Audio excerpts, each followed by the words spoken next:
প্রথমেই বলি, এটি একটি জঘন্য নির্মম সত্য ঘটনা। তাই আপনারা যারা 18 বছরের নিচে আছেন, বিশেষ করে মেয়েরা, তাদের বলবে এটা আপনাদের জন্য না দেখাই ভালো। যদি ওই নির্মম ঘটনাটি যখন ঘটেছিল তখন মেয়েটির বয়স ছিল 8। মুভিটির নাম হচ্ছে এ গার্ল ফ্রম মগাদিশু। সোমালিয়ার একটি নির্মম আর বর্বর সত্যের উপর নির্মিত এই মুভিটি। শুধু এইটুকু বলতে পারি, এই সত্য ঘটনায় আপনার হৃদয় কেঁপে উঠবে। তো চলুন জেনে আসি মেয়েদের সাথে ঘটা এক নির্মম জঘন্য সত্য ঘটনা। এই মুভির গল্পটি শুরু করার আগে আপনাদের কিছু বিষয় জানানো দরকার। প্রথমত, এই মুভির পুরো গল্পটি এই মুভির মূল চরিত্র ইফরা তার নিজমুখী ইউরোপিয়ান আদালতে বর্ণনা করছিল। দ্বিতীয়ত, এই মুভিতে আপনারা বারবার FGM নামক একটি শব্দ শুনবেন, যেটা কিনা এই মুভির মূল বিষয়। FGM এর মিনিং হচ্ছে ফিমেল জেনিটাল মিউটিলেশন। বিষয়টি আপনাদের সংক্ষেপে বোঝাই। ছোটবেলায় বাচ্চা মেয়েদের বিশেষজ্ঞ ব্লেড দিয়ে কেটে সেটিকে আবারও সেলাই করে রাখা হয়, যাতে করে বিয়ের দিন এই মেয়েগুলোর হাজবেন্ডরা বুঝতে পারে যে তারা পিওর। তৃতীয় বিষয়টি হচ্ছে এই FGM কোনো ধর্মীয় রীতি না, এটি আফ্রিকান একটি সংস্কৃতি। বিশেষ করে সোমালিয়ার 98% মেয়েদের ভাগ্যেই পরিণতি ঘটে। সেখানকার সকল ধর্মের মানুষেরা এই রীতি যুগ যুগ ধরে মেনে আসছে। তাই এই বিষয়টি কোনো ধর্মের সাথে কোনোভাবেই সম্পৃক্ত না। তো এবার মূল গল্পে যাওয়া যাক। মুভির শুরুতে আমরা একটি পুরনো অতীত দেখতে পাই, যেখানে কয়েকটি একই বয়সী সোমালিয়ান বাচ্চা মেয়ে খেলছিল। তারা অনেক হাসি খুশি ছিল। এই বাচ্চাগুলোর বয়স 7 থেকে 10 বছরের মধ্যে। কিছুক্ষণের মধ্যে একজন বয়স্ক লোক সেখানে আসে। একজন মহিলা তার হাতে একটি ব্লেড দেয়, অন্যদিকে আরেকটি ব্লেড আগুনে পোড়ানো হচ্ছিল। সেই মহিলাটি একটি বাচ্চাকে ইফরা বলে ডাক দেয়। এই ইফরাই হচ্ছে আমাদের মুভির মূল চরিত্র। ইনি ছিলেন ইফরার দাদি। তিনি ইফরাকে একটি স্বর্ণের চেন উপহার দেন আর একটি ছোট্ট ঘরের মধ্যে যেতে বলেন। তারপর শোনা যায় একটি করুণ আর্তনাদ। আর এরপরে ঘটনা চলে আসে কয়েক বছর পরে। এটা হচ্ছে সোমালিয়ার রাজধানী মগাদিশু। সোমালিয়া তখন গৃহযুদ্ধ চলছিল। চারদিকে মানুষ বেঁচে থাকার জন্য ছোটাছুটি করছিল। এই যে মেয়েটিকে দেখতে পাচ্ছেন, সেই হচ্ছে ইফরা। সেও বাঁচার জন্য প্রাণপণে ছুটে চলেছে। ইফরার দৌড়ে পারছিল না। সে একটি জায়গায় লুকিয়ে পড়ে। তারপর সেখান থেকে কোনো রকমে প্রাণ বাঁচিয়ে সে দৌড়তে থাকে তার বাড়ির দিকে। আর ফাইনালি সে তার বাবাকে দেখতে পায়। সেখানে ইফরার ভাইও ছিল। ইফরা তার গল্পে বলে, এই দিন আমি আমার ভাইকে শেষবারের মতো দেখেছিলাম। ইফরার বাবা আর ভাই অস্ত্র নিয়ে বেরিয়ে পড়ে, আর ইফরা লুকিয়ে পড়ে তাদের বাড়ির দোতলায়। তারপর এক শুনশান নীরবতা। ইফরা অপেক্ষা করতে থাকে তার বাবার জন্য। বাইরে প্রচন্ড গোলাগুলির আওয়াজ হচ্ছিল। ইফরা বারবারই উকি দিয়ে বাইরের অবস্থা বোঝার চেষ্টা করছিল, কিন্তু তার পরিবারের কোনো মানুষকে সে বাইরে দেখতে পায় না। সে হতাশ হয়ে জানালা আটকে দেয়। আর তখনই সে একটি শব্দ শুনতে পায়, দূরে কেউ একজন দাঁড়িয়ে আছে। তারপর আরো 3 জন ঢোকে। এরা সবাই বিদ্রোহী। এই 4 জন ইফরার উপরে সারাদিন এক অমানবিক নির্যাতন চালায়। দৃশ্য পরিবর্তন হয়। ইফরার দাদি ততক্ষণে ফিরে এসেছিল। সে একজন স্থানীয় ডাক্তার নিয়ে এসেছে। ডক্টর ইফরার সেই জায়গাটি আবারও সেলাই করে দেয়। কষ্টে মেয়েটি চুপচাপ শুয়েছিল। ডক্টর একটি কাগজ দেখে ইফরাকে বলে, এই চিঠিতে তোমার আমেরিকাতে থাকা সেই আন্টি একটি নাম্বার দিয়েছে। ডক্টর বলেন, তোমার যদি সুযোগ থাকে তাহলে তুমি এদেশ ছেড়ে চলে যাও। পরদিন ইফরা সেই নাম্বারটি নিয়ে আসে স্থানীয় বাজারে তার আন্টিকে কল করার জন্য। ইফরা দোকানের বাইরে দাঁড়িয়েছিল। তার চাচা ফোনে আমেরিকাতে থাকা ইফরার আন্টির সাথে কথা বলছিল। ইফরার আন্টি ইফরার বিদেশে যাওয়ার ব্যবস্থা করেছেন। তিনি কিছু টাকাও পাঠিয়েছেন। কথা শেষে ইফরার চাচা ইফরাকে জানায়, তোমাকে এখন এখান থেকে ইথিওপিয়ার বর্ডার হয়ে আদ্দিস আবাবায় যেতে হবে। সেখানে তোমার আন্টির এক এজেন্ট অপেক্ষা করছে। সে তোমাকে আমেরিকাতে নিয়ে যাবে। চাচা ইফরাকে তাড়া দেন, আর তিনি বলতে থাকেন তোমাকে এক্ষুনি যেতে হবে। তারা দুজন রওনা হয় বাস স্ট্যান্ডের দিকে, কিন্তু সেখানে যে দেখা যায় সকল বাসই ভরে গিয়েছে। আর এটাই ছিল ইথিওপিয়া বর্ডারে যাবার শেষ বাস। ইফরার আঙ্কেল অনেক রিকোয়েস্ট করতে থাকে বাস ড্রাইভারদের, কিন্তু কেউই আসলে নিতে রাজি হচ্ছিল না, কারণ বাসে কোনো সিট খালি নেই। কিন্তু এরই মধ্যে বিদ্রোহীরা সেখানে গ্যাঞ্জাম শুরু করে, আর এই সুযোগে ইফরা বাসের ছাদে উঠে যায়। চাচা ইফরাকে বুঝিয়ে দেয় মাথা সবসময় নিচু করে রাখবে আর নিজেকে লুকিয়ে রাখবে। চাচা বিদায় নিয়ে চলে যান। সমুদ্রের কিনারা ধরে বাস চলতে থাকে ইথিওপিয়া বর্ডারের দিকে। মাঝরাতে হঠাৎই একটি চেকপোস্টে বাসটি থামে। এটা ছিল বিদ্রোহীদের চেকপোস্ট। বাস থেকে সবাইকে নামানো হয়, আর মহিলাদের হুমকি দেওয়া হয় যদি এখানে থাকা সবাই তাদের সাথে টাকা পয়সা না দিয়ে দেয় তাহলে তারা এই মহিলাগুলোর সাথে খারাপ কাজ করবে। বাধ্য হয়ে সবাই তাদের সাথে থাকা টাকাগুলো দিয়ে দেয়। ইফরা সবকিছুই ওপর থেকে লুকিয়ে লুকিয়ে দেখছিল। বাস সেখান থেকে আবারও ছেড়ে দেয়। রাত শেষ হয়ে ভোরের আলো ফোটে। তখনও বাস জঙ্গলের আঁকাবাঁকা পথ বেয়ে চলছিল ইথিওপিয়া বর্ডারের দিকে। ইফরা এখন ছাদ থেকে নেমে বাসের ভিতরে এসে বসেছে। বাসটি এবার ইথিওপিয়ার বর্ডারে এসে দাঁড়ায়। এখান থেকে আদ্দিস আবাবা পর্যন্ত অন্য একটি বাস এই যাত্রীদের নিয়ে যাবে। সবাই ওই বাস থেকে নেমে নতুন বাসে উঠে যায়। বাসটি এবার চলতে থাকে আদ্দিস আবাবার দিকে। প্রথম থেকে একটি লোক ইফরার সাথে ফ্লার্টিং করছিল, কিন্তু ইফরা কোনো পাত্তা দিচ্ছিল না। আর রাতের বেলা বাসটি পৌঁছে যায় আদ্দিস আবাবায়। এই বাসের বেশিরভাগ যাত্রীকে পাচার করে দেওয়া হচ্ছে মধ্যপ্রাচ্যের বিভিন্ন দেশে। ইফরা সেখান থেকে সুযোগ বুঝে পালিয়ে যায়। তারপর ইফরা তার কাছে থাকা একটি ঠিকানা অনুযায়ী একটি বাসায় পৌঁছায়। সেখানে ইফরা 2 দিন অপেক্ষা করে। তারপর সেখানে একজন লোক লোক আসে। এই ছেলেটির নাম হাসান। সেই এখান থেকে আমেরিকা পর্যন্ত ইফরাকে নিয়ে যাবে। তারা দুজন এয়ারপোর্টের উদ্দেশ্যে বেরিয়ে পড়ে একটি ট্যাক্সিতে করে। হাসান ইফরাকে বলে, তোমার মুখটা ভালোভাবে কভার করো, যেভাবে একজন ভালো আদর্শবান মুসলিম নারী করে। ইফরা তাই করে। এবার হাসান ইফরাকে বলে, আমার কথা মন দিয়ে শোনো, এটা হচ্ছে তোমার পাসপোর্ট। এয়ারপোর্টে যাবার পরে তুমি আমাকে দূর থেকে ফলো করবে। তোমাকে দেখে যেন মনে না হয় তুমি আমার সাথে এসেছো। আর যদি তুমি ইমিগ্রেশনে ধরা পড়ে যাও তাহলে তুমিও আমাকে চেনো না, আমিও তোমাকে চিনি না। তারা দুজনে এয়ারপোর্টে পৌঁছে যায়। হাসান খুব সহজেই ইমিগ্রেশন কমপ্লিট করে ফেলে। ইফরা লাইনের একদম শেষ মাথায় ছিল। ইফরা খুবই ভয় পাচ্ছিল। সেই ইমিগ্রেশন অফিসারের কাছে তার পাসপোর্টটি আর টিকিটটি দেয়। অফিসার মহিলাটি ইফরার মুখের দিকে তাকায় আর তারপর তাকে পাসপোর্ট আর বোর্ডিং পাস দিয়ে দেয়। এই যাত্রায় মেয়েটি বেঁচে গেল, কিন্তু এয়ারপোর্ট তো দূরের কথা, সে কখনো তার শহরের বাইরেই বের হয়নি। তাই নিয়মকানুন সবকিছুই তার বুঝতে অনেক কষ্ট হচ্ছিল। তারপর ইফরা তার সাধ্যমতো চেষ্টা করছিল। আর ফাইনালি হাসানের পেছন পেছন ইফরাও প্লেনে ঢুকে যায়। হাসান ইফরার কাছ থেকে তার পাসপোর্টটি নিয়ে নেয়। মূলত এটা ছিল তো একটি জাল পাসপোর্ট। ইফরা হাসানের এক সিট সামনেই বসেছিল। সে তো কোনো নিয়মই জানে না, তাই সে আশপাশের যাত্রীদের নকল করার চেষ্টা করছিল। আর এভাবেই কেটে যায় অনেকগুলো সময়। প্লেনটি একটি এয়ারপোর্টে ল্যান্ড করেছে। হাসান ইফরাকে আবারও পাসপোর্টটি দেয়। ইফরা জিজ্ঞেস করে, আমরা কি আমেরিকাতে পৌঁছে গিয়েছি? হাসান বলে, না, এটা ট্রানজিট, এখানেও আবার নতুন করে ইমিগ্রেশন হবে। আর এবারে ইফরা হাসানকে দূর থেকে ফলো করছিল। ইফরা তার পাসপোর্টটি ইমিগ্রেশন অফিসারের কাছে জমা দেয়। ইফরা তখন ব্যাকগ্রাউন্ড থেকে বলছিল, এবার আমার কাছে মনে হচ্ছিল আমি ধরা পড়ে যাব, কিন্তু ভাগ্য আমার সাথে ছিল। ইফরা আবার অপেক্ষা করতে থাকে নতুন প্লেনে ওঠার জন্য। হাসান তাকে কিছু খাবার দিয়ে যায়, কিন্তু ইফরা জানে না এই খাবারগুলো কিভাবে খেতে হয়, কারণ সে জীবনে কখনো এমন খাবার দেখেইনি। ইফরা প্লেনে উঠে যায়। এই মেয়েটির কাছে এই সবকিছু এক নতুন অভিজ্ঞতা। সে অনেক ক্লান্ত, তাই সে কখন ঘুমিয়ে পড়েছে সে নিজেও জানে না। প্লেনটি পৌঁছে যায় তার শেষ গন্তব্যে। ইফরা আবারও হাসানকে ফলো করতে থাকে। এটা ছিল ইফরার শেষ ইমিগ্রেশন। অফিসার ইফরার পাসপোর্ট দেখে বলে, হে ইফরা, আমাদের দেশে তোমাকে স্বাগতম। ইফরা ভাবছে এটা আমেরিকা, কিন্তু হাসান তাকে জানিয়ে দেয় এটা আসলে আমেরিকা না, এটা আয়ারল্যান্ডের রাজধানী ডাবলিন। আর ইফরার আন্টি এখানে ইফরাকে নিয়ে আসার কন্টাক্ট হাসানকে দিয়েছিল, কারণ আমেরিকা এখন আফ্রিকানদের ঢুকতে দিচ্ছে না। এখানে ইফরা রাজনৈতিক আশ্রয় যেতে পারবে। হাসান ইফরাকে নিয়ে রওনা হয় আয়ারল্যান্ডে থাকা আমেরিকান এম্বাসির দিকে। পথের মধ্যে হাসান ইফরাকে বুঝায়, তুমি এম্বাসিতে যেয়ে রাজনৈতিক আশ্রয় চাইবে, আর এই সবকিছু তোমাকে নিজে নিজে করতে হবে। কিন্তু ইফরার এবার অনেক ভয় লাগছে। সে বারবারই হাসানের সাহায্য চাচ্ছে। তারা ডাবলিনে থাকা আমেরিকান এম্বাসির সামনে পৌঁছে যায়। হাসান আর ইফরার পথ এখান থেকে আলাদা হয়ে যায়। ইফরা বারবার পিছনে ফিরে তাকাচ্ছিল। বাইরে প্রচন্ড তুষারপাত হচ্ছিল। ইফরা ভয়ে ভয়ে এম্বাসির মধ্যে ঢোকে।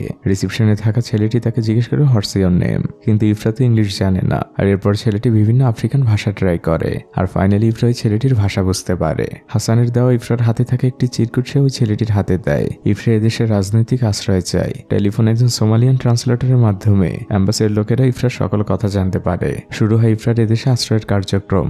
ইফরা তো লিখতে জানে না, তাই তার আঙুলের ছাপ নেওয়া হয়। স্বেচ্ছাসেবী কর্মীরা ইফরাকে যথাসাধ্য সাহায্য করছিল। এরপরে তার ইফরাকে একটি থাকার জায়গায় নিয়ে আসে। এখানে ইফরার মতো অনেক আশ্রয় প্রার্থী মানুষ রয়েছে। ইফরা সেখানে একজন সোমালিয়ান মেয়ে খুঁজে পায়। তারা দুজন একই রুমে থাকে। ইফরার কাছে এই সকল পরিবেশই একদম নতুন। কয়েকদিন আগে ইফরা কোথায় ছিল একবার মনে করে দেখুন। পরদিন থেকে শুরু হয় ইফরার ওয়েস্টার্ন কালচারের সাথে নিজেকে মানিয়ে নেওয়ার নতুন এক যাত্রা। ইফরার ভাষা দু একজন সোমালিয়ান ছাড়া কেউই বোঝে না। ইফরা তার বান্ধবীর মাধ্যমে জানায় সে শিখতে চায়, সে বলতে চায়। দৃশ্য পরিবর্তন হয়। ইফরাকে আজ মেডিকেল চেকআপের জন্য একটি হসপিটালে নিয়ে যাওয়া হচ্ছে। হসপিটালের সামনে আগে থেকে সেই সোমালিয়ান ট্রান্সলেটর দাঁড়িয়েছিল, যে ওই দিন টেলিফোনে ইফরার কথা ট্রান্সলেট করে দিয়েছিল। আজও সে একই কাজই করতে এসেছে। সে ইফরাকে বোঝায় কোনটা কি টেস্ট আর কেন সেগুলো করা হচ্ছে। ইফরার ব্লাড টেস্ট, এইচআইভি টেস্ট সহ অনেক টেস্ট করা হয়। ইফরা কিছুটা ভীত ছিল। এরপরে তার প্রেগনেন্সি টেস্টও করা হয়। আর বাকি ছিল একটি ফাইনাল টেস্ট। ইফরার বিশেষজ্ঞ একজন ডক্টর পরীক্ষা করবেন। ইফরাকে সেই অনুযায়ী প্রস্তুত করা হয়। ডক্টর তাকে মানসিকভাবে সান্ত্বনা দেয়। কিন্তু যখন তারা পরীক্ষা করতে যাবেন, ওখানে থাকা সকল ডক্টর একদম নিস্তব্ধ হয়ে যান। ইফরাকে বাইরে নিয়ে আসা হয়। তার চোখ পানিতে ছলছল করছিল। আর এরপর দুজন ডক্টররা সেই ট্রান্সলেটর ইফরার কাছে আসে। পুরুষ ডক্টরটি ট্রান্সলেটরের মাধ্যমে ইফরাকে বলে, আমি চলে যাচ্ছি, উনি একজন মহিলা গাইনি বিশেষজ্ঞ, তুমি তোমার ঘটনা ওনাকে খুলে বলো। মহিলা ডক্টরটি আবার ট্রান্সলেটরের মাধ্যমে জিজ্ঞেস করে এটা কিভাবে হলো। ইফরা চোখে পানি আর কিছুটা রাগ নিয়ে বলে, এটা তো আশ্চর্য হবার মতো কোনো বিষয় না, এটা তো আমাদের আফ্রিকান তথা সোমালিয়ার মেয়েদের পরিণতি। ইফরা কান্না একদম ভেঙে পড়ে। ওখানে থাকা কারো মুখে কোনো ভাষা নেই ইফরাকে সান্ত্বনা দেবার। ইফরার কান্নায় চারদিক ভারী হয়ে উঠেছে। সে আর ওই দিন কাউকে কিছু বলতে পারে না। পরদিন ইফরাকে এম্বাসি থেকে জানানো হয় তার মেডিকেল টেস্টের সকল রিপোর্টই ভালো এসেছে, তেমন কোনো কঠিন রোগ ধরা পড়েনি। ইফরা কিছুটা রিল্যাক্স হয়। সে ওই ক্যাম্পে থাকা সোমালিয়ান বান্ধবীর সাথে গল্প করছিল। তার গল্পের এক পর্যায়ে আক্ষেপ করে বলে, আমাদের সোমালিয়ান মেয়েদের জীবনে 3বার এই কষ্ট আসে। প্রথম কষ্ট হয় FGM ডেতে, তারপর কষ্ট হয় বাসর রাতের দিন, আর তারপর হয় যখন আমরা বাচ্চা জন্ম দেই। এই কথাগুলো বলতে বলতে মেয়েগুলো কান্না করে দেয়। দৃশ্য পরিবর্তন হয়। শুরু হয় ইফরা সহ অন্যান্য মেয়েদের ইংরেজি শেখার ক্লাস। প্রথমে তাদের নর্মাল কমিউনিকেশন ইংলিশগুলো শেখানো হচ্ছিল। ইফরা ধীরে ধীরে এখন তার নামও লিখতে পারে ইংলিশে। এভাবে চলতে চলতে ইফরা এখন অনেকটাই ভালো ইংলিশ পারে। সে পরীক্ষাও অনেক ভালো করে। শিক্ষক তাকে অনেক অ্যাপ্রিসিয়েট করে। ইফরা কম্পিউটার শিক্ষাটাও সবার থেকে অনেক দ্রুত শিখছিল। তারা সবাই মিলে সারাদিন একই সাথে ইংলিশ প্র্যাকটিস করতে থাকে। তারা এখন নিজেদের মধ্যেও সবসময় ইংলিশেই কথা বলে। ইফরার চেষ্টাটা ছিল অদম্য। সে ইংরেজি খুব ভালোভাবে শিখে তার গল্প পুরো পৃথিবীকে জানাতে চায়। সে তার ঘটনা রিলেটেড বিভিন্ন ওয়ার্ডও শেখে। সে তার গল্প রিলেটেড অনেক ওয়ার্ডই জানতো না যে সেগুলোকে ইংলিশে কি বলে। সে সেগুলো গুগল থেকে শিখেছে। পরদিন থেকে ইফরা ভাঙা ভাঙা ইংলিশে তার জীবনের গল্প সবাইকে জানাতে শুরু করে। ওই দিন শুধু একা ইফরার FGM হয়নি, ইফরা সহ তার আরো 3টি কাজিনের FGM হয়েছিল। তাদের সবাইকে একটি ছোট কুঁড়ে ঘরে ঢোকানো হয়েছিল। আমার বয়স ছিল তখন 8 বছর। আমি খুবই এক্সাইটেড ছিলাম, কারণ বাইরে তখন উৎসব হচ্ছিল। আমার এখনো মনে আছে যে আমাদের FGM করা ছিল সে ছিল আমাদের একজন আঙ্কেল, আর সবকিছু আয়োজন করেছিল আমার দাদি। একজনকে ভেতরে নেওয়া হচ্ছিল, আর কিছুক্ষণ পর পর এক তীব্র চিৎকার শুনতে পাচ্ছিলাম। আমার অনেক ভয় করছিল, কিন্তু আমি জানতাম আমার কিছু করার নেই। আমার দাদি সবার পা বিছানার সাথে বেঁধে রাখছিল যাতে আমরা নড়াচড়া না করতে পারি। আমাদের FGM শেষে এভাবেই আমাদের ওই রুমের মধ্যে বেঁধে রাখা হতো 40 দিন। কিন্তু সবথেকে কষ্টের বিষয় কি জানেন? এই 40 দিন আমরা ওয়াশরুমে যেতে পারতাম না। হাত পা বাঁধা অবস্থায় বিছানায় আমাদের ওয়াশরুমের কাজ করতে হতো। এই তীব্র যন্ত্রণা আপনাদের বলে বোঝাতে পারবো না। আমাদের যে কজন কাজিনের একসাথে FGM হয়েছিল তাদের মধ্যে একজন ইনফেকশনে মারা গিয়েছিল। ও মৃত্যু যন্ত্রণায় অনেক চিৎকার করেছিল, কিন্তু কোনো লাভ হয়নি। শেষ পর্যন্ত জীবনের কাছে হেরে গিয়েছিল। ইফরার চোখে পানি। ইফরার কথাগুলো যারা শুনছিল তাদের চোখেও পানি। ইফরা কাঁদো কাঁদো গলায় বলে, এটা আমার গল্প না, এটা আমাদের গল্প। ধীরে ধীরে ইফরা এবং ইফরার গল্প পুরো পৃথিবীতে পপুলার হয়ে যায়। ইফরা এখন একজন পাবলিক ফিগার, যে কিনা পৃথিবীতে একমাত্র নারী যে কিনা এই FGM এর বিরুদ্ধে আন্তর্জাতিক মহলে কথা বলছে। ইফরার এখন অনেক ফলোয়ার, আর ইফরা নিজেকে আমূল পরিবর্তন করে নিয়েছে। সে এখন জানে যে আধুনিক পৃথিবীতে কিভাবে চলতে হয়। সে এখন অনেক আত্মবিশ্বাসী। ইফরার আন্দোলনে এখন একাত্মতা প্রকাশ করেছে আয়ারল্যান্ডে থাকা শত শত নারী। আমেরিকান প্রেসিডেন্ট বারাক ওবামা তখন আয়ারল্যান্ডে এসেছিল, আর সেই প্রোগ্রামে ইফরারও দাওয়াত পেয়েছে। প্রেসিডেন্ট বারাক ওবামা সবার উদ্দেশ্যে ভাষণ দিচ্ছিলেন। ইফরা সেখানেও তার আন্দোলনের প্ল্যাকার্ডটি উঁচু করে ধরে রেখেছিল, আর চিৎকার করে বারবার বলছিল, উই ওয়ান্ট জাস্টিস। এরপর ইফরা বলতে থাকে, এরপর থেকে সবাই আমার ইন্টারভিউ নেওয়ার জন্য ব্যস্ত হয়ে গেল। প্রত্যেকদিন বিভিন্ন আন্তর্জাতিক মিডিয়া ইন্টারভিউ দিতে থাকলাম। প্রত্যেক আন্তর্জাতিক সম্মেলনের বিশেষ অতিথি হিসেবে দাওয়াত পেতে থাকলাম। আমাকে এবং আমাদের মতো নারীদের প্রত্যেকটি জাতীয় টেলিভিশনে দেখানো হচ্ছিল, কিন্তু তখনও আমরা আয়ারল্যান্ডের নাগরিক ছিলাম না। টিভিতে প্রোগ্রাম দেখে আমি বান্ধবীকে বলছিলাম, আমার দাদি যদি এই প্রোগ্রাম দেখতে পায় আমাকে মেরেই ফেলবে। আমার সোমালিয়া থেকে এখানে আসার গল্পটা আয়ারল্যান্ডের টিভিগুলোতে নিয়মিত প্রচারিত হতে থাকলো। আমার জীবনের গল্প আয়ারল্যান্ডের প্রেসিডেন্টেরও চোখ এড়ায়নি। আমার আশপাশের প্রত্যেকটা মানুষ আমাকে সর্বোচ্চ অ্যাপ্রিসিয়েট করতে থাকলো। রাস্তার পুলিশেরাও আমাকে এখন চেনে। আমার সাথে তারা ছবি তুলতে চায়। এরপর আমি দাওয়াত পেতে থাকলাম পুরো ইউরোপের বিভিন্ন দেশে। বিভিন্ন কনফারেন্সে বক্তব্য রাখতে থাকলাম। চাইতে থাকলাম এক পৃথিবীর না জানা অন্যের বিচার। ইফরার প্রথম সাফল্য আসে আয়ারল্যান্ডেই। আয়ারল্যান্ডের আদালতে একটি বিল পাশ হয় এই FGM এর বিরুদ্ধে। ইফরাকে আয়ারল্যান্ডে রাষ্ট্রীয়ভাবেও সম্মানিত করা হয়। এর ঠিক 1 সপ্তাহ পরে আমাদের জন্য এসেছিল আর একটি সুখের খবর। সোমালিয়ান যত মেয়ে রিফিউজি ছিল সবাইকে অফিসিয়ালি আয়ারল্যান্ডের নাগরিকত্ব দেওয়া হয়। এখন তারা সবাই একজন আয়ারল্যান্ডের নাগরিক। তাদের এই বিশেষ দিনে আয়ারল্যান্ড সরকার তাদের জন্য অনুষ্ঠানেরও আয়োজন করে। ইফরার তার বান্ধবীরা আজ অনেক খুশি। তারা সেখান থেকে বের হয়। ইফরার বান্ধবী ইফরাকে বলে, আমি প্রথমে মিলান যেতে চাই। ইফরা বলে, আমি আমার আন্টিকে দেখতে USA তে যেতে চাই। তারা দুজন খুশিতে অনেক মজা করছিল। তারা দুজন নাচছিল আর চিৎকার করে বলছিল, আমরা এখন আয়ারল্যান্ডের নাগরিক। কিন্তু ইফরা যখন বাসায় এসে তার ল্যাপটপটি হাতে নেয় তার মুখটা একদম চুপসে যায়, কারণ অনেক সোমালিয়ান ইফরার কাজের জন্য ইফরাকে মেসেজ করে হুমকি দিচ্ছে। ইফরা কাঁদছিল। তখন তার বান্ধবী বলে, এগুলো নিয়ে ভাবিস না, এই যে দেখ তোর আন্টিও তোকে একটি মেসেজ দিয়েছে। ইফরা তার আন্টির মেসেজটি পড়তে শুরু করে, ডিয়ার ইফরা, তুমি আয়ারল্যান্ডের নাগরিক হয়েছে শুনে খুশি হলাম। আমি আমেরিকা থেকে সোমালিয়া চলে যাচ্ছি। আমাদের পরিবারের অনেককেই খুঁজে পাওয়া যাচ্ছে না। তোমার ভাই যুদ্ধে মারা গিয়েছে, আর তোমার একটি বোন এখন ইতালিতে আছে। আমি জানতে পেরেছি তোমার বাবা একটি আশ্রয় কেন্দ্রে নিজের নাম রেজিস্টার করেছে। আমি সেখানে যাচ্ছি সবাইকে খুঁজে বের করতে। তুমি যখন আমার এই মেসেজটি পড়ছো ততক্ষণে আমি মগাদিশুর উদ্দেশ্যে বেরিয়ে পড়েছি। নিজেকে সাবধানে রেখো, কারণ তোমার এই আন্দোলন তোমার দেশের মানুষ এবং তোমার পরিবারের মানুষরা পছন্দ করছে না। এতগুলো বিষয়ের মধ্যে আমার জন্য ভালো খবর কি ছিল জানেন? আমার বাবা এখনো বেঁচে আছে। তাই আমি ওই সময় ডিসিশন নিয়েছিলাম আমাকে যে করেই হোক না কেন মগাদিশুতে আবারও যেতে হবে। পরের দৃশ্যে আমরা সেই হাসানকে দেখতে পাই যে ইফরাকে আয়ারল্যান্ডে পৌঁছে দিয়েছিল। সে দূর থেকে ইফরাকে ফলো করছিল।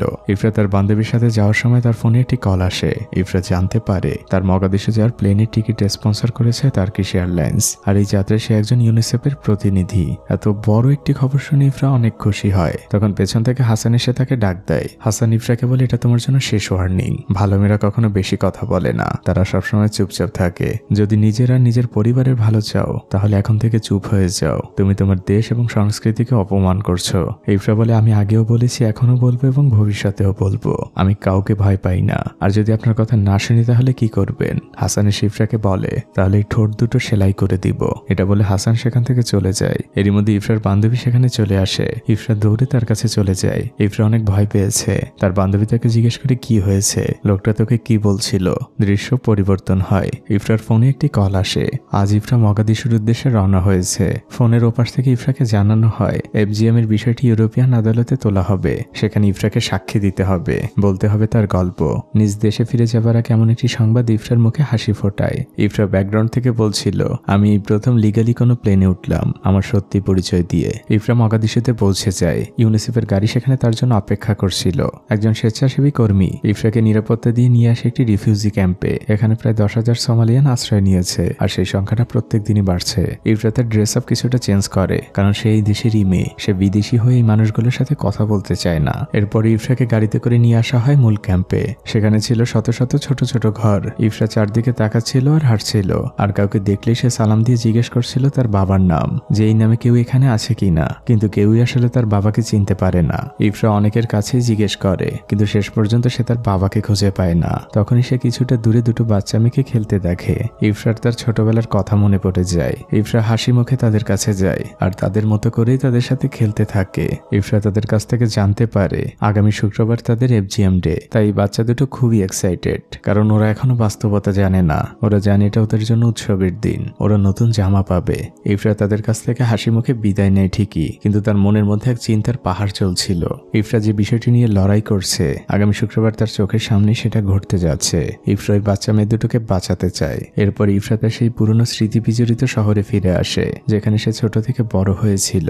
ইফরাদের সেই পুরনো বাড়ির সামনে তার বাবা বসেছিল।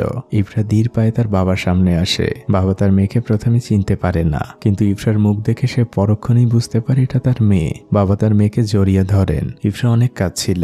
এরপর বাবা ইফরাকে নিয়ে বাড়ির দোতলায় যান। এই ঘর ইফরার অনেক পরিচিত, আর কেন তা আপনারা জানেন। ইফরার বাবা ইফরাকে চা খেতে দেয়, আর তিনি তার মেয়েকে জানান তোমার দাদি অনেক অসুস্থ, পাশের রুমে সে শুয়ে আছে। ইফরা তার দাদির সাথে দেখা করতে যায়। সে তার দাদিকে আস্তে করে ডাক দেয়। ইফরার দ্বিতীয় ডাকে তিনি ওঠেন, আর ইফরাকে দেখেই তিনি অনেক রেগে যান। বলতে থাকে, তুমি এখানে কেন এসেছো আমি জানি। আমাকে তো এটাই জিজ্ঞেস করতে এসেছো যে তোমার বিশেষ অঙ্গ আমি কেন কেটেছিলাম। আমার কাছে কোনো প্রশ্নের উত্তর নেই, তুমি এখান থেকে চলে যাও। ইফরা তখন ব্যাকগ্রাউন্ড থেকে বলে, আমি আসলে আমার দাদিকে এই প্রশ্নগুলো করতে চেয়েছিলাম, কিন্তু আমি পারিনি। ইফরা সেখান থেকে বের হয়ে যায়, আর সেখান থেকে সে সরাসরি চলে আসে সোমালিয়ার ওমেন এবং হিউম্যান রাইটস বিষয়ক মন্ত্রীর কাছে। মন্ত্রী খুব ভালোভাবে ইফরাকে স্বাগতম জানায়, কারণ সে খুব ভালোভাবে ইফরাকে চেনে। ইফরা মূলত আগামী শুক্রবার যে দুটো বাচ্চার এফজিএম করা হবে তাদের জন্য সাহায্য চাইতেই মন্ত্রীর কাছে এসেছে, কিন্তু মন্ত্রী তাকে সরাসরি জানিয়ে দেয় এটা তাদের দেশের সংস্কৃতি। এ বিষয়ে তিনি সাধারণ মানুষকে কিছুই বলতে পারবেন না।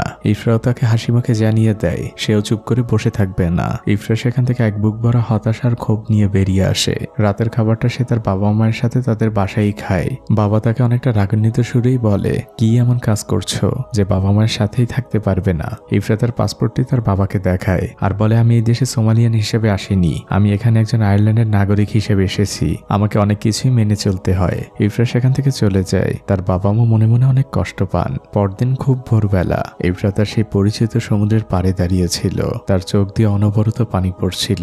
অনেক পুরনো স্মৃতির কথা মনে পড়ছে তার। সেখান থেকে সে সরাসরি তার বাসায় তার দাদির রুমে আসে। সে চুপচাপ বসেছিল।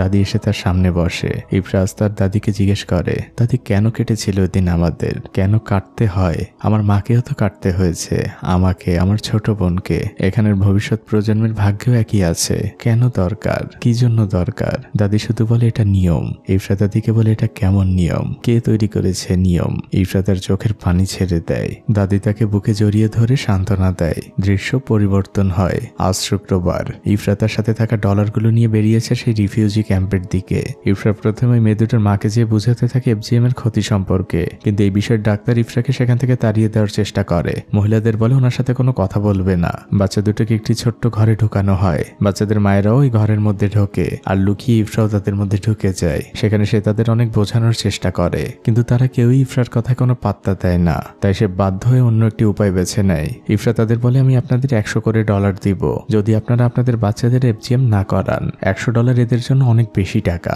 সবাই এক কথায় রাজি হয়ে যায়, কিন্তু ইফরা তাদের বলে আমি আপনাদের কিভাবে বিশ্বাস করব, তাই আপনারা কোরআন শরীফ ছুঁয়ে আমাকে ওয়াদা করবেন। ইফরা একটি কোরআন শরীফ নিয়ে আসে। সেই ডাক্তার সহ বাচ্চাদের গার্জিয়ানরা সবাই ছুঁয়ে শপথ করে আর ইফরা প্রত্যেকে $100 করে দেয়। বেঁচে যায় ওই বাচ্চা মেয়ে দুটোর জীবন, বেঁচে যায় তাদের শৈশব। ইফরা এতক্ষণ তার জীবনের এই পুরো গল্পটি ইউরোপিয়ান আদালতে বলছিল। ইফরা তার কথা শেষ করে এটা বলে আমি চাই আমার জীবনের গল্পটা আফ্রিকান মেয়েদের জন্য বাস্তবতা না হয়ে গল্প হোক। বন্ধ হোক FGM। পার্লামেন্টে থাকা সবাই হাততালি দেয় আর আদালত ঘোষণা করে আজ থেকে ফেব্রুয়ারির 6 তারিখ no tolerance for FGM day ঘোষণা করা হলো। আদালতে থাকা বিভিন্ন দেশের প্রতিনিধি সবাই এবার দাঁড়িয়ে হাততালি দিতে থাকে। সোমালিয়ান রাষ্ট্রদূত সেখানে ছিল। সে উঠে দাঁড়ায় আর সবার উদ্দেশ্যে বলে ইফরা এখন একজন আয়ারল্যান্ডের নাগরিক। এবার ইফরার দিকে তাকিয়ে বলে ইফরা তুমি আয়ারল্যান্ডের নাগরিক হলেও আমার কাছে গার্ল ফ্রম মোগাদিশু। সে ইফরাকে জড়িয়ে ধরে আর ইফরা বিজয়ের হাসি হাসে। চারদিক হাততালিতে ফেটে পড়েছে আর এই দৃশ্যের মধ্যে দিয়ে মুভিটি এখানেই শেষ হয়ে যায়। এই হচ্ছে সেই সত্যিকারের ইফরা। তাকে সোমালিয়ান সরকার 2014 সালে নিজ মাতৃভূমিতে ফিরিয়ে নেয় তাদের দেশ থেকে পুরোপুরি FGM শেষ করার জন্য।